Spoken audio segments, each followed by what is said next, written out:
Bueno, señores, muy buenas tardes con todos. Damos inicio a la clase de motores de combustión interna. Seguimos revisando lo que es la termodinámica de los motores de combustión interna y hemos revisado lo que es la introducción de la termodinámica, que es la termodinámica, en principio, principios termodinámicos. También hemos revisado lo que es el equilibrio termodinámico, equilibrio mecánico, entre otros conceptos.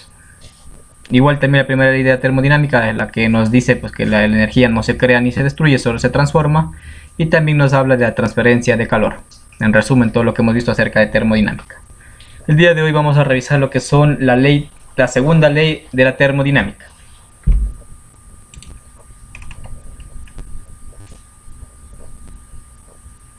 La segunda ley de la termodinámica nos establece la dirección de los procesos. De estos procesos siempre sean termodinámicos. Entonces nos dice el estado inicial y el estado final. Entonces, ¿qué queremos decir con esto? Que el típico ejemplo, la taza de café. Nosotros la dejamos en el medio ambiente. La taza de café está, digamos, están dos sistemas abiertos. Hay intercambio de temperatura. Y nos dice pues que con el paso del tiempo los dos van a alcanzar el equilibrio termodinámico. Por ende, pues en el paso del tiempo los dos van a estar a la misma temperatura. Es un proceso. ¿Qué quiere decir en la taza de arriba? Que yo estoy prácticamente subiendo el calor del medio ambiente. La taza está a 30 grados centígrados.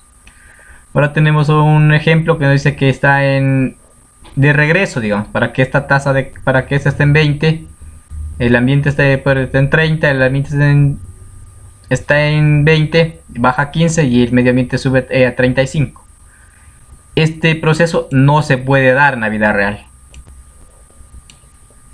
sino que para que este se produzca necesitamos nosotros una fuente externa. En este caso necesitamos una temperatura externa la cual haga pues subir la temperatura del café, digamos, de 30 a 35 y que del medio ambiente que ceda. Entonces es imposible, nosotros no vamos a encontrar eso en el medio ambiente. Lo que sí nosotros vamos a encontrar es que si yo pongo una taza de café que está a 30 grados centígrados, el ambiente está a 20, pues va a ceder la temperatura en este caso. ¿Para qué? Para que los dos estén en el mismo, digamos, equilibrio termodinámico. Pero recordarán, ustedes van a decir, pero solo van a ceder los 5 y van a estar los dos a 25. Todavía va a estar, la taza no debe enfriarse. No. ¿Por qué se sigue enfriando? Porque son varios sistemas, digamos. Primer sistema es prácticamente la taza de café que está a 30.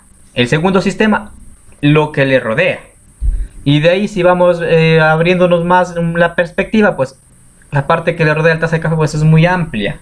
Tenemos otros, si estamos en nuestra casa, pues toda nuestra casa. Entonces todo, digamos, esta energía que está cediendo en comparación de la masa, ya tomando en cuenta de un cuarto, ya va a ser ínfima esa temperatura que está cediendo.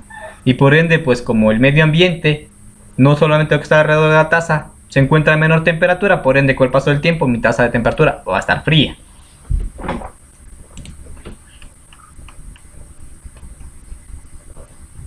Entonces, hagámosle un punto.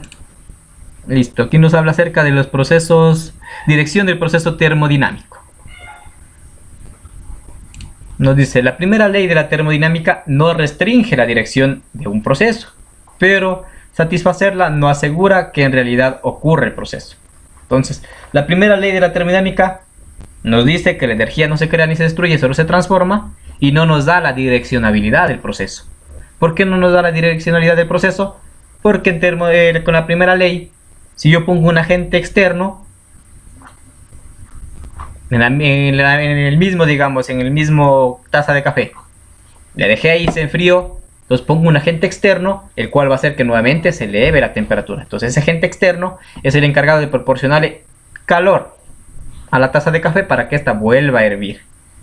Y si nos vamos con el hielo, entonces aquí ya necesito en cambio un refrigerador. ¿Qué hace? Sacar en cambio la temperatura y hacer que esta descienda. ¿Para qué? Para que se convierta en un cubo de hielo. Estaba de estado líquido, pasa a estado sólido. ¿Veo, señores? Entonces, por eso la primera ley de la termodinámica no nos restringe, porque toma en cuenta de factores externos los cuales nos van a ayudar a volver a que ese sistema vuelva a su posición inicial, pero con un factor externo. En cambio, la segunda ley de termodinámica nos habla de una dirección. Que no puedo yo poner la taza de café ahí fría y esperar una media hora y que yo regrese y que esté ya hirviendo. No, eso nunca va a pasar en la vida real. Eso pasa siempre y cuando yo utilice un agente externo.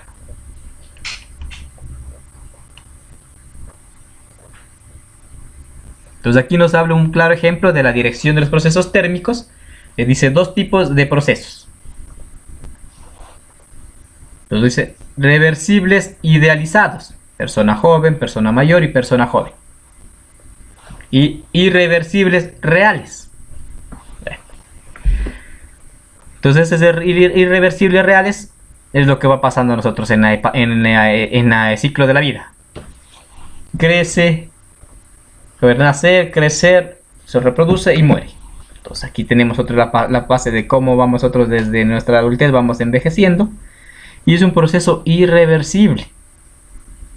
Que nosotros no lo podemos regresar acá como en el principio que no dice reversible. Si yo estoy de joven, llego a una persona adulta y luego de una paso a ser nuevamente una persona joven, eso no va a pasar. Es un proceso pues idealizado nomás. De ahí el que se cumple, el que es real, pues es el irreversible. Nosotros no podemos luchar contra el paso del tiempo y con el paso de y por ende pues el paso de los años nosotros vamos a seguir el ciclo de la vida.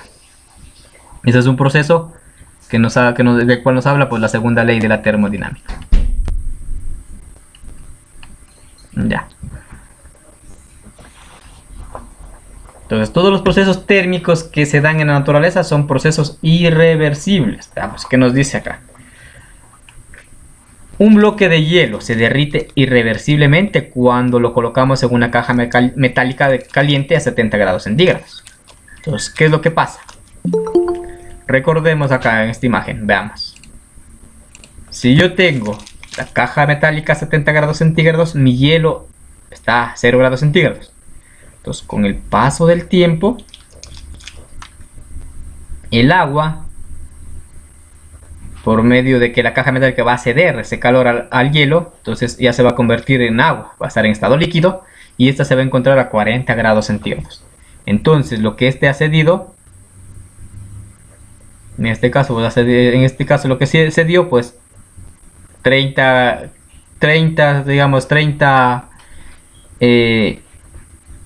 porcentajes de calor le cedió. 30 grados aquí hablando en centígrados. Y por el ambiente que está aún más externo de la caja, pues tenemos que este se encuentra a 40 y la caja 40. Han llegado a un digamos equilibrio termodinámico.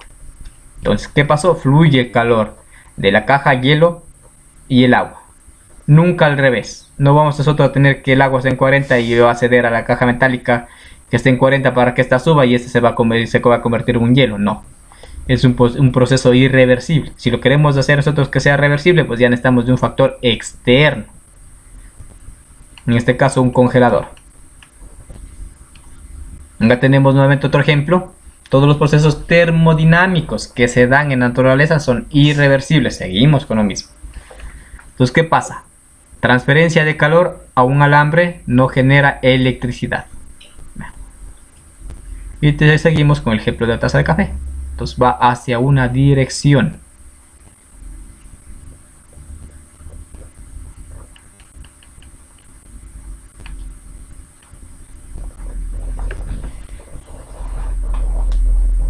Entonces nos dice que un proceso reversible, idealizado, que ya tiene una fuente externa, digamos, o algo que le proporcione calor, una fuente externa, como se le denomina, entonces siempre está muy cerca del equilibrio termodinámico, dentro de sí y en su entorno.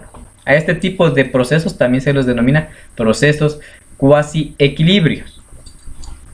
Aquí tenemos otros. Una imagen. Analicemos la imagen a ver qué quiere decir esa imagen.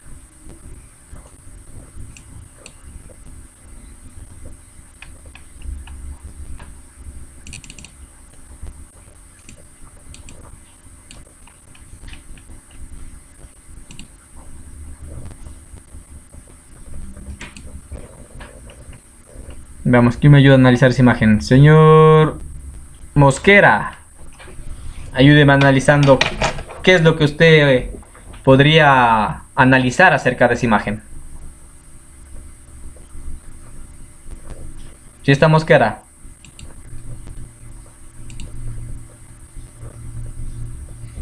Si no dice ni una palabra, ha caído en el absentismo. Me conecté y dejé, lo vamos sacando.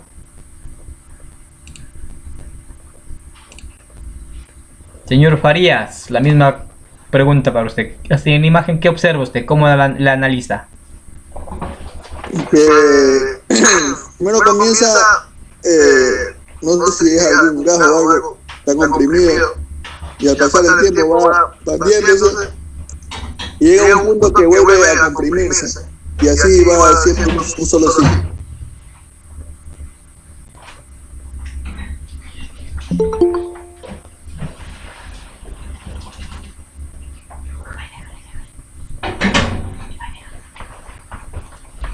Listo, ya. Pues sí estamos analizando. Veamos.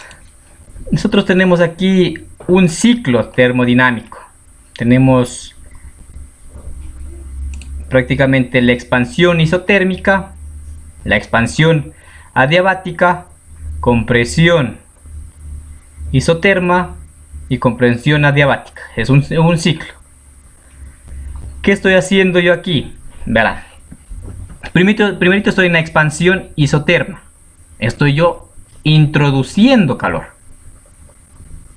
Al momento que yo introduzco calor, pues hago que este se expande.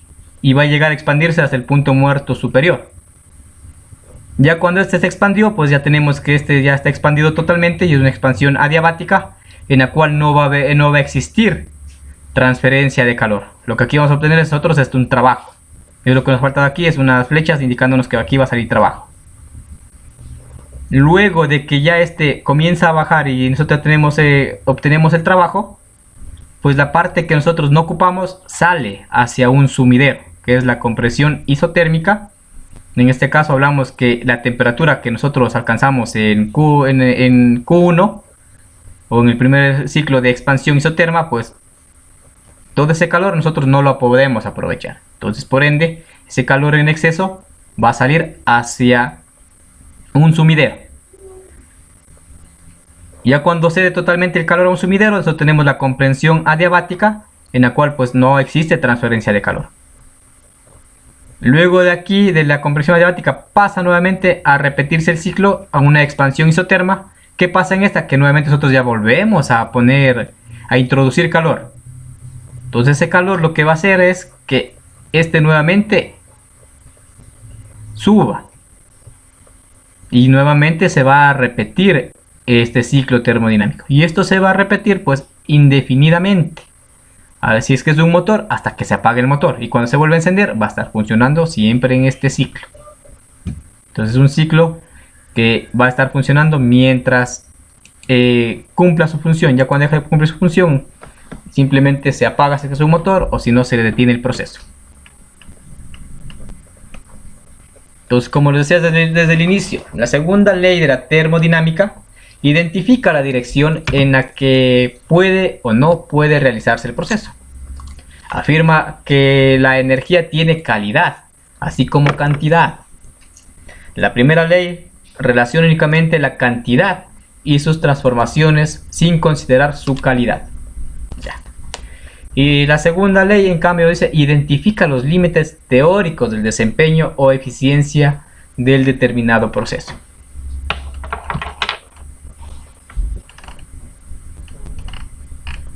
Ya, antes de pasar a los depósitos. Entonces, como ven, la segunda ley de la termodinámica nos da a nosotros una direccionabilidad acerca de todos los procesos. Y nos indica a su vez que todos los procesos que se dan en el medio ambiente o en la naturaleza son irreversibles por sí mismos. Eso toca aclarar. Son irreversibles por sí mismos. Pero sí se los puede hacer reversibles utilizando una fuente externa. Es como el hielo. Si yo lo dejo en el medio ambiente, por el La primera ley de la termodinámica de la energía no se crea ni se destruye, solo se transforma, pues va a ceder la temperatura y se va a convertir en agua. Pero si yo lo dejo ese mismo hielo ahí, este nunca se va a volver a convertir en un cubo de hielo. Es algo imposible. Entonces, ¿qué necesito aquí? Pues bajar esa temperatura de hielo que está a 5 a 6. Tengo que bajarla. Entonces, ¿qué hago aquí? Utilizo un congelador, el cual lo que va a hacer es sacar la temperatura y hacer que se baje su temperatura a -2, a -1, ya convirtiéndose en un hielo, digamos. Ya no en un cubo, porque ya va a estar un Sharpie, de ahí no vas a... Tenemos que poner un recipiente para que se vuelva a convertir en cubo. Pero si lo dejamos ahí y quitamos temperatura, pues va a estar ahí un hielo nomás. Bueno, nosotros tenemos depósitos de energía. Entre ellos tenemos nosotros una batería. Ese es un depósito de energía eléctrica. Es donde nosotros pues prácticamente almacenamos energía eléctrica. También en nuestros vehículos tenemos nosotros nuestra batería. Nosotros ahí almacenamos la energía en forma química para cuando la necesitemos se lo ocupe como energía eléctrica. Entonces se define depósito, o también conocido como sumidero, a un cuerpo de masa tal que es capaz de absorber o liberar calor en cantidad ilimitada, sin sufrir apreciables cambios de su estado, temperatura u otra variable termodinámica.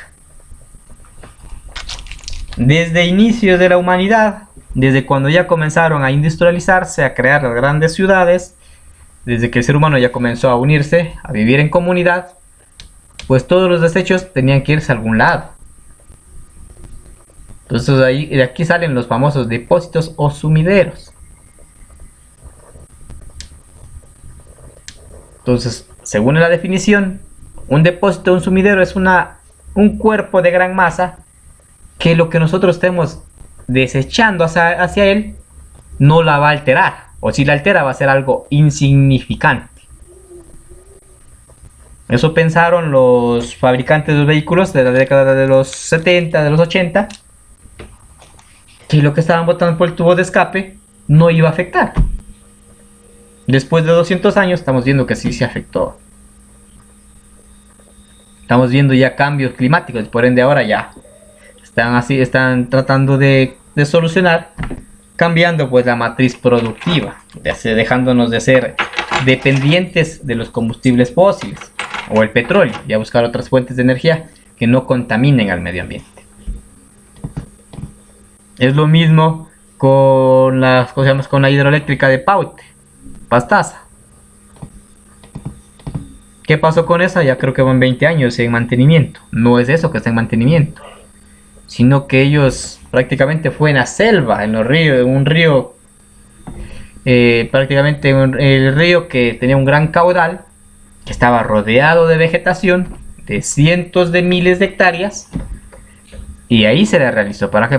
Porque tenía un buen caudal ese río, y hacía que la turbina pues se mueva y genere electricidad. Pero no tomaron en cuenta que el ser humano pues iba a talar esas cientos de miles de hectáreas, y ahora ese caudal que tenía el río pues ha disminuido. Tal es el caso que ahora pues ya no, todo ese caudal que tiene ese río ya no satisface el funcionamiento de esas turbinas, y por ende se han quedado obsoletos. Entonces el ser humano sí tenía que ir pensando en un futuro. Por esa parte el ser humano ha sido egoísta, solamente pensar en su presente. Construyo, no me importa si contamina, lo que contamina pues no afecta en nada. Han pasado 200 años y ya no está afectando. Entonces estos son los famosos sumideros, cuerpos de gran masa que absorben o liberan calor de forma ilimitada sin sufrir apreciables cambios. Entonces aquí tenemos unos ejemplos de sumideros naturales: atmósfera, ríos, lagos, océanos. Los cuerpos con masa térmica relativamente grandes se pueden modelar como depósitos de energía térmica. Otro ejemplo, tenemos un horno industrial. Entonces, ¿qué hace? Nosotros metemos ahí, digamos, una probeta y suministramos calor. En cambio, los que están al lado derecho, estos absorben calor. En cambio, este va a suministrar calor.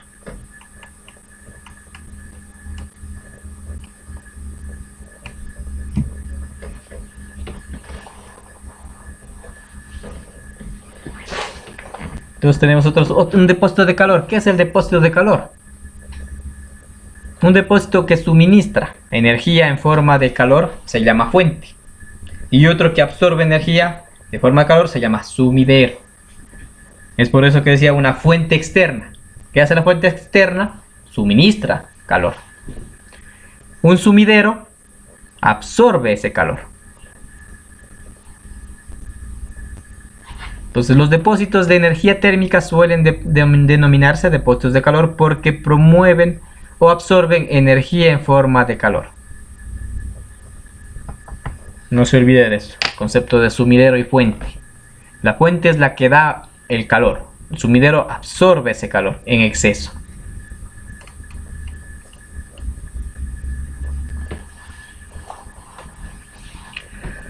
Señorita...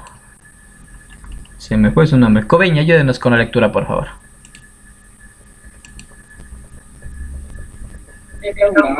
Ya. La experiencia nos dice que a pesar de que es muy fácil convertir energía mecánica completamente en energía térmica, hay muchas restricciones para efectuar la transformación inversa. La energía mecánica transformada en energía térmica.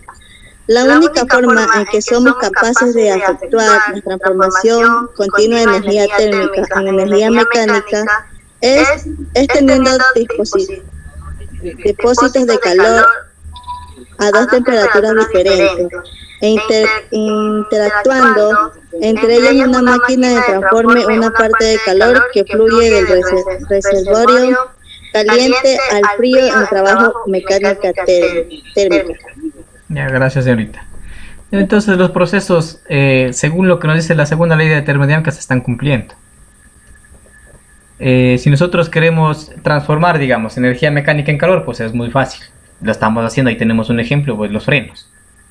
La energía mecánica, para yo frenar mi vehículo utilizo pues las pastillas y estas, como se están frotando para que detener el vehículo, generan, digamos, calor. Pero yo llevar de ese calor a que genere energía mecánica no se va a hacer por sí sola, necesito yo de una fuente que me dé ese calor. ¿Cómo lo hago esto en mi motor? Pues yo tengo la mezcla aire-combustible, le doy el chispazo y de ahí saco el calor. Y muevo mi vehículo, transformo en energía mecánica, pero estoy utilizando una fuente.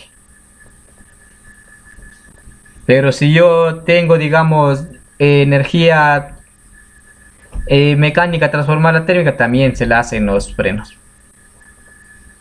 Hay algunos ejemplos que sí se cumplen, pero otros que son ya un poquito irrelevantes y entran pues con esto pues a dar hincapié, a dar la veracidad acerca de la direccionabilidad de los procesos. Nosotros, para que se cree un proceso que esté en equilibrio, pues necesitamos una máquina térmica. Y prácticamente el motor de combustión interna es una máquina térmica. Funciona bajo los principios de la termodinámica.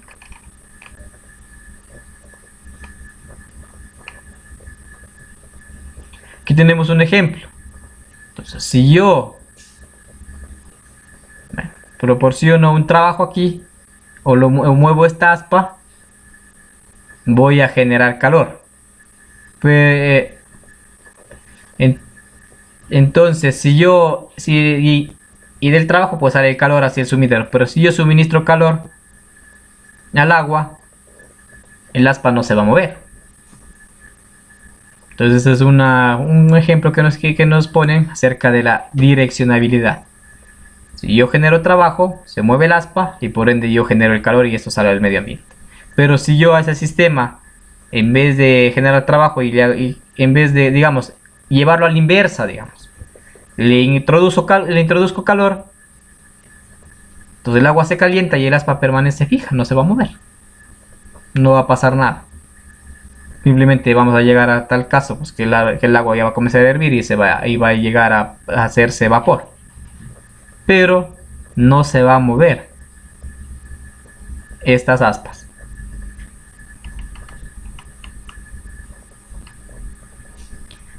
Pero sí vamos a ver el concepto que nos decía que nosotros estamos en una máquina térmica, que nos mencionaba aquí. ¿Qué es esa máquina térmica?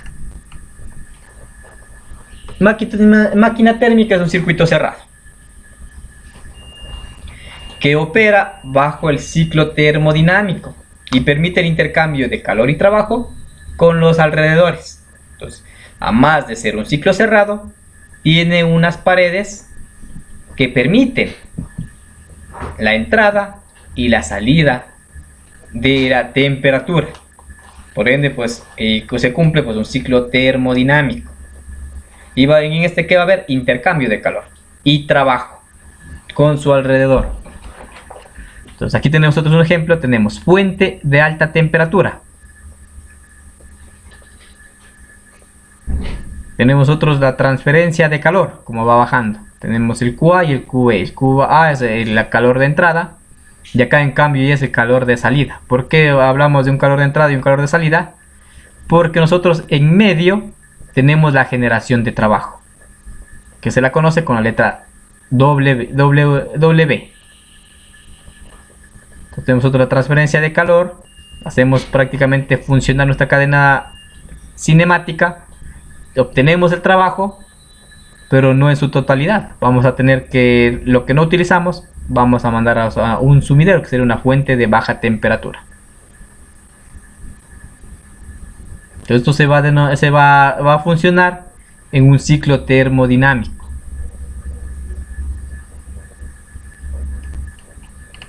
Entonces por eso decimos nosotros que los motores no son tan eficientes, los motores cicloto, los motores Otto. Ya. Entonces, ¿por qué? Porque tenemos la chispa, conseguimos el calor, del calor nosotros obtenemos el trabajo, y lo que no podemos ocupar, que se va por fricción, por la caja de cambios, por los movimientos de fricción mismo que hay en el motor, eso se va al medio ambiente o al sumidero o a una fuente baja de temperatura. Y nuevamente subimos a la parte inicial y así sigue funcionando indefinidamente. Entonces el trabajo que nosotros estamos ingresando va a ser ínfimo, digamos.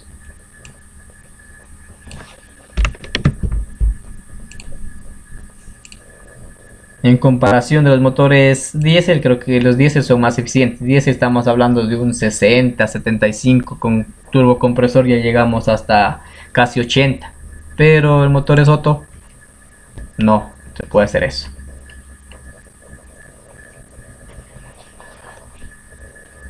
Entonces aquí tenemos los pasos o cómo va a funcionar esta máquina térmica.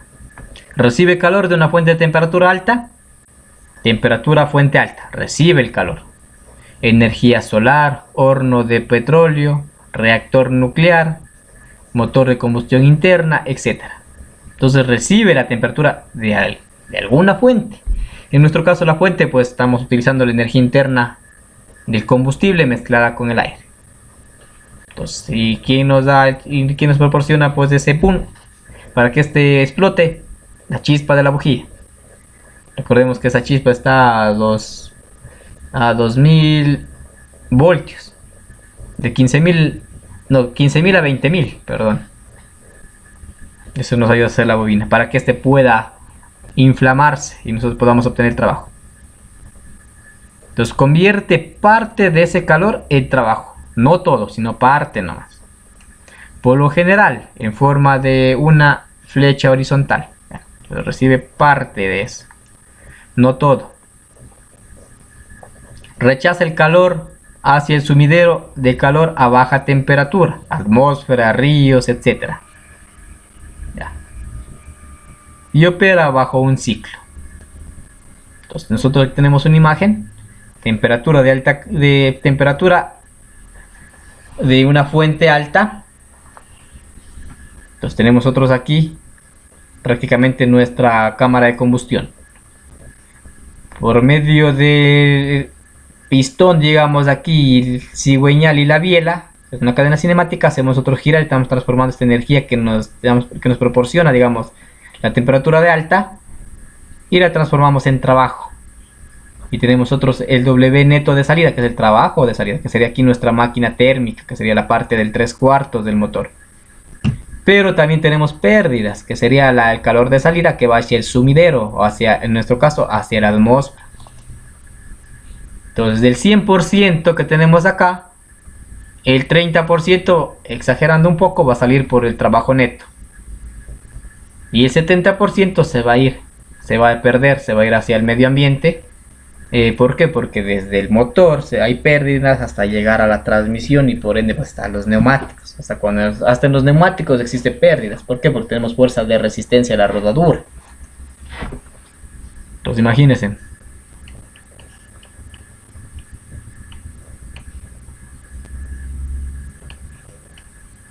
Entonces aquí tenemos nosotros las máquinas térmicas y otros dispositivos cíclicos. Por lo común, requiere un fluido hacia y desde el cual se transfiere calor mientras experimenta un ciclo. Al fluido se lo conoce como fluido de trabajo. Entonces aquí tenemos nosotros una máquina térmica, tenemos una tipo especie como caldero, porque tenemos un horno y tenemos una caldera. Entonces es un caldero que recibe una energía de un horno o una fuente externa. Al tener aquí agua y esta ser sometida a altas temperaturas mayores de 100 grados centígrados, se evapora. Entonces esta agua ya va a salir del caldero, va a salir vapor. Va a llegar esta a una válvula de entrada. Y como recuerden que es vapor, pues va a estar a altas presiones. Y va a mover en este caso, en este mecanismo, este pistón. Y este pistón, aquí tenemos el típico caso de una cadena cinemática, va a hacer que esta rueda gire. Pero al momento de girar, pues aprovechamos para que este se mueva y luego regrese. El regreso, ¿quién nos va a ayudar? Pues la propia rueda va a ayudarse de regreso.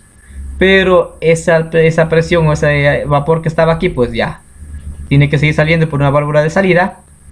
Y nuevamente va a pasar a un condensador. Siempre tiene que pasar por un condensador. ¿Qué pasa en el condensador? Pues que ese vapor que no fue utilizado lo van a condensar, lo van a transformar en agua nuevamente. Claro que aquí necesitamos nosotros una bomba, la cual nos ayude a retornar esta agua, digamos que ya se transformó, ya la condensamos, que nuevamente regrese hacia el caldero. Y este es un ciclo termodinámico que va a estar repitiéndose siempre.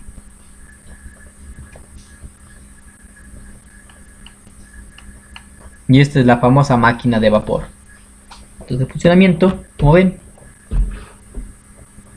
lo que hacemos es que al proporcionar calor al agua se transforma en vapor y esa presión nos ayuda a mover este pistón.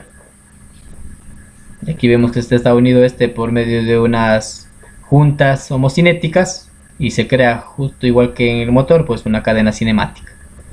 Y el propio movimiento de la rueda le ayuda a que este pistón regrese a su posición inicial. Y el vapor que nuevamente está regresando, pues nuevamente le empuja. Y lo que no se va ocupando sigue saliendo al condensador, se condensa. Aquí tenemos una bomba que nos ayuda nuevamente a regresar esta agua hacia el caldero. Y ese es su principio de funcionamiento y va a estar funcionando mientras se requiere. Entonces, máquinas térmicas. ¿Un motor de combustión interna podrá ser una máquina térmica? ¿Cuál sería su fluido de trabajo? Pues sí es una máquina térmica. Su fluido de trabajo es el aire combustible. Es nuestro fluido de trabajo. ¿Por qué? Porque estamos nosotros ingresando aire combustible. Una chispa explota. Al momento de explotar, hace que descienda bruscamente en este caso, pues la cadena cinemática, pistón, biela y el cigüeñal. Entonces desciende bruscamente y este sistema nos ayuda a transformar esa energía que explotó, digamos, en energía mecánica. Era energía química, al explotar se transformó en energía mecánica. Energía mecánica rotatoria, para nosotros poder llevarlo pues hacia las ruedas. Entonces sí es una máquina térmica, un motor de combustión interna. Y por eso funciona bajo los principios termodinámicos. Entonces aquí tenemos otras máquinas térmicas. Ejemplo de máquinas térmicas, tenemos otros W neto es igual a W de salida menos W de entrada en kilojoules. Tenemos la máquina térmica, tenemos el trabajo salido, trabajo neto, y tenemos que este va a regresar nuevamente el trabajo de entrada a la máquina térmica. Tenemos nuevamente acá un caldero, que es un poquito parecido, digamos, al anterior, a este prácticamente, una máquina de vapor. Del caldero yo suministro la entrada de temperatura, hago que este líquido pues se transforme en vapor, y con la presión que sale va a hacer que funcione esta turbina. Al funcionar esta turbina yo obtengo trabajo. Pero recuerden que en su totalidad lo que está el vapor que sale mueve la turbina y sigue desplazándose. Sale, entra un condensador, como ya este vapor lo condensamos, transforma en agua, y de aquí necesitamos de la bomba que les decía, que es el trabajo de entrada, que lo que hace es bombear nuevamente el agua hacia el caldero, y así vas a ir pasando este ciclo. Y en el condensador, pues el condensador, ¿qué hace? El calor que está teniendo este vapor, digamos, en exceso, le va a ayudar a evacuar hacia un sumidero para que se convierta en agua. Entonces sería, señores, la parte de la segunda ley de la termodinámica que vamos a revisar hasta el día de hoy, porque solo tenemos una hora nomás. No les pregunto si hay dudas, es que tiene algún comentario, porque el día de mañana hemos de seguir con estas diapositivas. Gracias por su participación y su asistencia. Que tengan una excelente tarde. Nos vemos mañana. Gracias, profe. Muy bien, profe, gracias. Hasta mañana.